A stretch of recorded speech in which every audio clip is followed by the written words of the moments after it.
పరమాత్మ అర్జునికి ఉపదేశించిన ఆధ్యాత్మిక వైభవం శ్రీమద్ భగవద్గీత సకల మానవాళికి ఇహలోక పరలోక సుఖాలను కలిగించేది, మానవ జన్మను సార్థకం చేసేది శ్రీమద్ భగవద్గీత.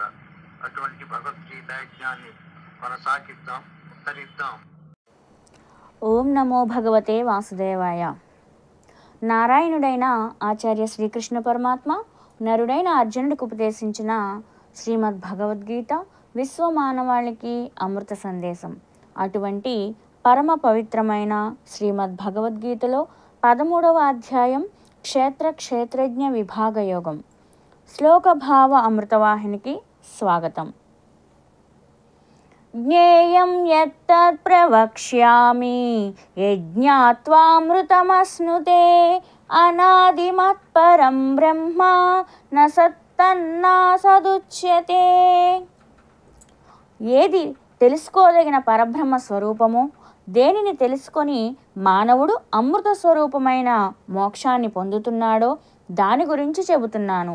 అది లేని పరబ్రహ్మం అనేది సత్తు అని కానీ, అసత్ అని కానీ, అనగా ఉన్నదని కానీ లేనిదని కానీ చెప్పబడదు.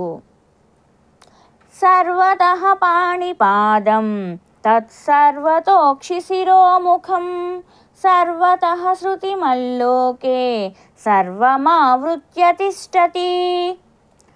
ఆ పరబ్రహ్మం అంతటా చేతులు కాళ్ళు కలది, అంతటా కళ్ళు తలలు ముఖాలు కలది, అంతటా చెవులు కలదై ప్రపంచమంతా వ్యాపించి ఉంది. సర్వేంద్రియ గుణాభాసం సర్వేంద్రియ వివర్జితం అసక్తం సర్వభృచ్చైవ నిర్గుణం గుణభోక్తృ చ బహిరంతశ్చ భూతానాం అచరం చరమేవ చ సూక్ష్మత్వాత్వద విజ్ఞేయం దూరస్థం చాంతికే చ తత్ అవిభక్తం చ భూతేషు విభక్తమివ చ స్థితం భూతభర్తృ చ తజ్ఞేయం గ్రసిష్ణు ప్రభవిష్ణు చ జ్యోతిషామపి తజ్జ్యోతిః తమసః పరముచ్యతే జ్ఞానం జ్ఞేయం జ్ఞానగమ్యం హృది సర్వస్య విష్ఠితం.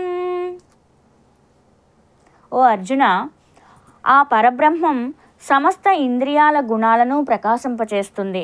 సమస్త ఇంద్రియాలను తనలో లేనిది, దేనిని అంటనిది, అన్నింటినీ భరించేది, సత్వ రజో తమో గుణాలు లేనిది, గుణాలను అనుభవించేది, జీవుల వెలుపల లోపల ఉండేది, కదిలేది కదలనిది, అతి సూక్ష్మంగా ఉండుట వలన అజ్ఞానులు తెలుసుకోలేనిది, దూరంగా ఉండేది దగ్గరగా కూడా ఉండేది, విభజింపబడనిది అయినా జీవులందు విభజించబడిన దాని వలె ఉన్నది, జీవులను సృష్టించేది, పోషించేది, లయింపజేసేది అని తెలుసుకోవాలి.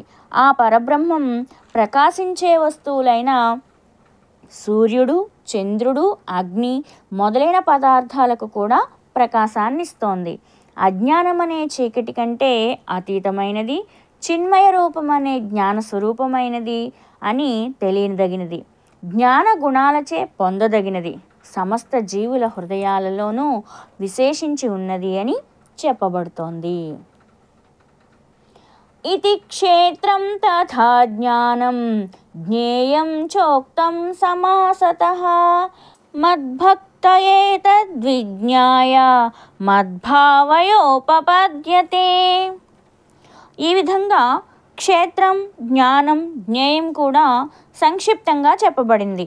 నా భక్తుడు వీటిని తెలుసుకొని నా స్వరూపాన్ని పొందడానికి అర్హుడవుతున్నాడు. ప్రకృతిం పురుషం చైవ విద్యనాదీవుభావసి వికారాంశ గుణాంశ్చైవ విద్ధి ప్రకృతి సంభవాన్. ప్రకృతిని పురుషుడిని రెండింటినీ ఆదిలేనివని తెలుసుకో. మనసు, బుద్ధి, ఇంద్రియ వికారాలను, సత్వ రజో తమో గుణాలను ప్రకృతి నుండి పుట్టినవని తెలుసుకో. కార్యకరణకర్తృత్వే హేతుః ప్రకృతిరుచ్యతే. పురుషః సుఖదుఃఖానాం భోక్తృత్వే హేతురుచ్యతే.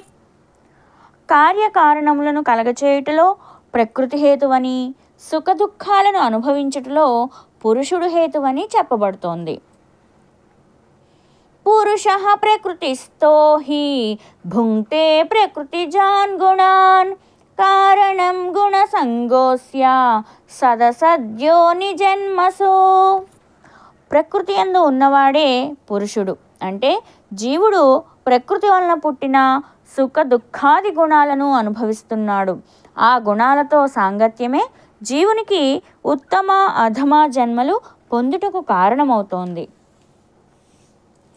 ఉపద్రష్టానుమంతా చ భర్త భోక్త మహేశ్వరః పరమాత్మేతి చాప్యుక్తో దేహేస్మిన్ పురుషః పరః. పురుషుడు ఈ శరీరంలో ఉన్నప్పటికీ శరీరం కంటే వేరైనవాడు, సాక్షిగా ఉండేవాడు, అనుమతించేవాడు, భరించేవాడు, అనుభవించేవాడు పరమేశ్వరుడు అని, పరమాత్మ అని చెప్పబడుతున్నాడు. య ఏవం వేత్తి పురుషం ప్రకృతిం చ గుణైః సహ సర్వథా వర్తమానోపి న స భూయోభిజాయతే. ఎవరు ఈ విధంగా పురుషుడిని, గుణాలతో కూడిన ప్రకృతిని తెలుసుకుంటున్నారో అతని ప్రవర్తన ఏ విధంగా ఉన్నప్పటికీ మరలా తిరిగి జన్మించడు అని నారాయణుడైన శ్రీకృష్ణ పరమాత్మ అర్జునుడికి ఉపదేశించాడు. ఈ అధ్యాయంలోని మిగిలిన భాగాలను, భగవద్గీతలోని మిగిలిన అధ్యాయాలను వినడానికి ఈ ఛానల్ని సబ్స్క్రైబ్ చేసుకోండి. శ్రీకృష్ణ అర్పణమస్తు.